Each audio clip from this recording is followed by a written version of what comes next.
Pimentel. Congressman Angkop is recognized by the chair. Thank you, Mr. Chair. Madam Camora, binasa ko po lahat yung 34 na acknowledgement receipts. There's no duration.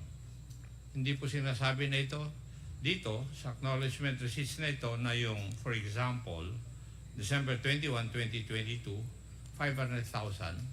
Walang duration. So, how do you interpret this? Is this for 1 day or for 11 days?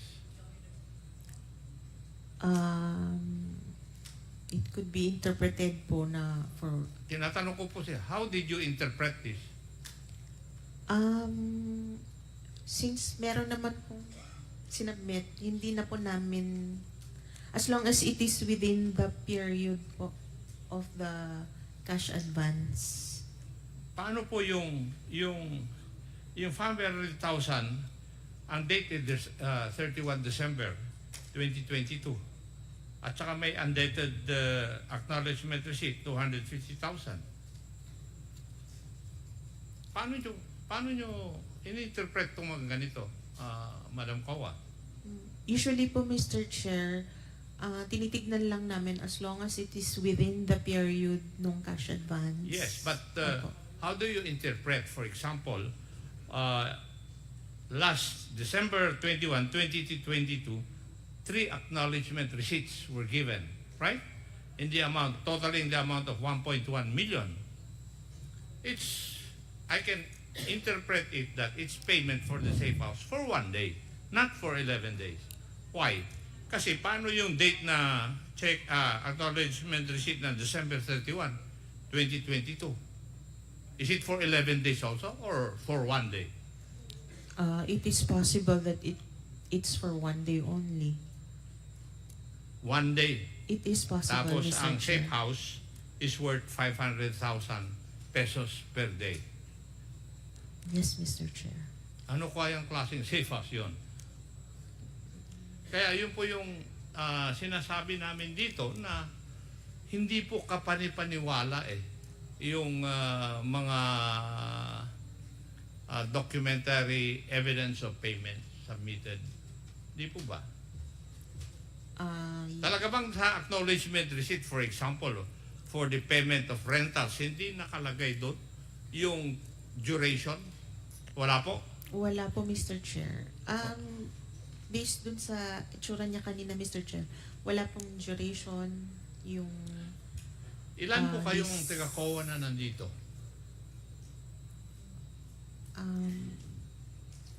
Ilan po kayong mga taga-COA? So, may I ask those members of COA, nakita nyo na po yung pagtatanong ko, pagtatanong ni Chairman, pagtatanong ni Congressman Junicio, don't you find anything wrong with that joint circular? Pwede ko bang makuha yung kasagutan nyo? Wala po kayong nakikitang mali o hindi tama doon sa joint circular na yun? Sino po yung pinaka-head ng COA? Yung pinakamataas po na nandito? May we...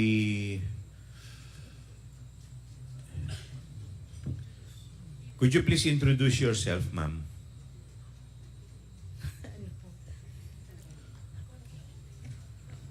Your Honor, good afternoon, everyone. May I be recognized? I am Director Sofia Himora of Cluster 1. Director?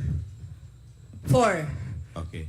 Ma'am, nakapag-oath na po ba kayo? Yes, sir. Okay. The last time we were here, the last preceding During the last to hearing. this. Yes, Apa. yes, Your Honor. Sige, you may continue, ma'am. Tanong ko po, Madam, I would like to repeat it. Sa pagtatanong namin dito sa hearing na ito, pwede ko po bang malaman kung wala po kayong nakikitang diferensya doon po sa joint circular insofar as the liquidation of confidential funds is concerned? Your Honor, I would say that the fact that my jurisdiction is on a regular audit. So of course you know that there are so many rules on those auditing rules when it comes to our regular audit. And for that of the confidential funds, we are bound by the joint circular. Hindi naman, So, hindi. Madam, let me cut yes. you there. Kasi ito na po yung last na, ako na po yung last na magtatanong tungkol sa confidential funds ng Office of the Vice President. Ang tanong ko po ay, after hearing, narinig nyo na po lahat ng katanungan at kasagutan ni Atty. Camora sa aming mga katanungan. Don't you find anything wrong with that joint circular insofar as the liquidation of confidential funds is concerned? Walang Right. mali? Walang diferensya? Ang tanong ko na po naman is answerable by yes or no. Bakit hirap na hirap po kayong sumagot sa amin ng yes or no? Your Honor, with due respect, of course, with all your inputs here, even during the last hearing, so it would appear that when we should have looked into the details, which it is we do it in a regular on a regular audit. The fact that you have said that how many the reasonableness of the payment for the safe houses provided by the Office of the President with regards to the confidential fund. So if we may relate that to looking into the details on to substantiate these expenses charged to the confidential fund, of course,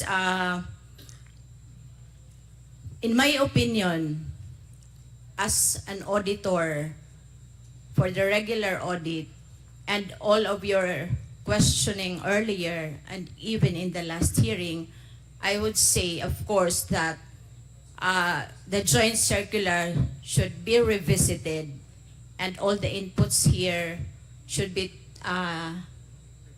reflected in the joint circular, Your Honor.